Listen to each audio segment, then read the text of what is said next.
एक कविता मैं आपको सुनाना चाहता हूं। अब अंत हो तो दूसरे तरीके से हो, साहित्यिक तरीके से हो, जैसा होना चाहिए। हास्य की खूब बढ़िया बातें हुई, श्रृंगार की बातें हुई, एक रस छूट गया है जो मैं। बिल्कुल दादा, स्वागत, आदेश है। बिल्कुल बिल्कुल। अरे तालियां बजाकर आप सब निवेदन करें दादा से। वाह, ये इसमें कविता जैसा कहीं कुछ मिल जाए तो वो आपकी समझदारी है, नहीं तो वर्णनात्मक शैली में ये मेरी कविता है। कुछ देखिए कविता के तत्व तो मिल जाए तो अच्छी बात है। एक सच्ची घटना प्रयागराज की। एक बाप के दो बेटे, दोनों अफसर। देखिए इस कविता को जेब में रख के ले जाइएगा, इसलिए सुना रहा हूं। यह मिशन की कविता है और इसमें थोड़ा सा उठिए नहीं, बस 4 मिनट में सुनाता हूं, सुनिएगा।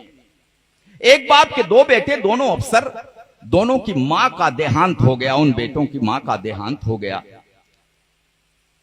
13वीं बीती। 13वीं के दूसरे दिन दोनों बेटों ने बाप से कहा। तब बाप ने जो उत्तर दिया, बाप के मुंह से जो शब्द निकले, जो बातें निकली, मैं वो आपको सुना रहा हूं। एक बार ताली बजा करके बस शांति बनाइएगा। बाप ने कहा कि खेत बाग घर बेच दूं, चलकर रहूं तुम्हारे साथ शहर में। 1 महीना छोटे के घर, 1 महीना बड़े के घर में। भले अफसर हैं बेटे, बंटवारा बाप का इसी तरह से होता है। तब बाप ने कहा कि खेत बाग घर बेच दूं, चलकर रहूं तुम्हारे साथ शहर में। 1 महीना छोटे के घर, 1 महीना बड़े के घर में। ठीक कह रहे हो मेरे बेटों, समझ में मुझसे बढ़कर हो तुम। मैं किसान अनपढ़ गंवार हूं, पढ़े लिखे हो अफसर हो तुम। कांधा अपनी मां की अर्थी को न दे सके, इसका गम है। नहीं आए थे जिस दिन दाह संस्कार हुआ।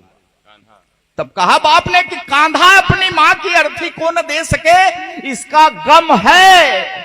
लेकिन 13वीं पर आए, ये एहसान क्या मुझ पे कम है? क्या बतलाएं, हमने तुमको कितने नाजों से पाला था। तुम दोनों को चमकाने में खुद को धूमिल कर डाला था।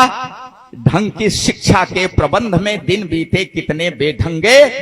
किसी तरह सिर ढका अगर तो पांव रह गए अपने नंगे। तुम्हें जिंदगी मान लिया था, तुम्हें जिंदगी मान लिया था, इसी लगन में थके नहारे। हम कितने बेरंग हुए, तब सुर्ख हो सके स्वप्न तुम्हारे। स्वयं बेसुरे हुए तुम्हारे जीवन के संगीत की खातिर। कदम कदम पर हमें हारना पड़ा तुम्हारी जीत की खातिर। जीत मिली तो क्या बतलाएं, कितनी फूल गई थी छाती। लेकिन किस्मत ऐसी निकली, हार गए हम जीती बाजी। 3 महीने तक मां तड़पी, तड़प तड़प कर देखी रास्ता।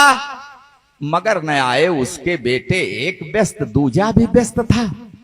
पूरी काया कान थी उसकी, हर आहट को आंक रही थी। आंखों की बेचैनी पल पल दरवाजे को झांक रही थी। बीमारी उसका क्या करती, जीने की दृढ़ता थी गहरी। लेकिन अपने पन की टूटन शायद झेल न पाई ठठरी। मां करती रह गई प्रतीक्षा अपने बेटों के आने की। बेटे करते रहे प्रतीक्षा मां के प्राण निकल जाने की। अंतिम सांसों तक ममता की परछाई आंखों में देखा। पत्थर दिल वाले बेटों को पथराई आंखों में देखा।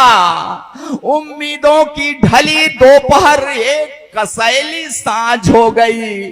2 बेटों की महतारी अंत समय में बांझ हो गई। उम्मीदों की ढली दोपहर, एक कसैली सांझ हो गई। 2 बेटों की महतारी अंत समय में बांझ हो गई। कभी स्वार्थी सगा न होगा, कितनी भी ऊंचाई छू ले। मां को भूले, बाप को भूले, बाप की तुम संपत्ति न भूले। जो भी पास है बेच के दे दूं, गांव छोड़ दूं, शहर चलूं मैं। कहां से अब विश्वास हो लाऊं, शहर चलूं और हाथ मलूं मैं। माना कम है सुख सुविधाएं, लेकिन जीने का आधार बहुत है। पैसा बहुत नहीं है, लेकिन मेरे गांव में प्यार बहुत है। वाह वाह, और एक कड़ी बात कह रहा हूं आज के इस समाज से। कहा बाप ने कि तुम दोनों इंग्लिश माध्यम के स्कूलों में पढ़े हुए हो। पछतावा हो रहा है उस बाप को, कितना कष्ट करके इंग्लिश माध्यम के स्कूलों में पढ़ाया। तब कह रहा है कि तुम दोनों इंग्लिश माध्यम के स्कूलों में पढ़े हुए हो, अंग्रेजी में बचपन बीता, अंग्रेजी में बड़े हुए हो, तो तुम जो यह व्यवहार किए हो ये ताज्जुब की बात नहीं है। तुम जो यह बर्ताव किए हो ये ताज्जुब की बात नहीं है, क्योंकि अंग्रेजी की किसी किताब में श्रवण कुमार का पाठ नहीं है। जिंदाबाद, अभिनंदन अभिनंदन। कि तुम जो यह बर्ताव किए हो ये ताज्जुब की बात नहीं है, क्योंकि अंग्रेजी की किसी किताब में श्रवण कुमार का पाठ नहीं है। रास्ता देख रहे अशकों का आशीर्वाद भी ले न सके तुम, मेरे लायक बेटों माँ को अंजलि भर जल दे न सके तुम। देखो इसका नाम है कल्लू। वहीं एक नौजवान गांव का पड़ोस का खड़ा हुआ है, तब इशारा किया बाप ने कि देखो इसका नाम है कल्लू, हमें खिलाकर फिर कुछ खाया, 3 महीने साथ रहा, ये कब सोया मैं जान न पाया। बेटा वह जो बुझते मन में जीवन की एक आस जगाए, बेटा वह कपते हाथों की जो बढ़कर लाठी बन जाए।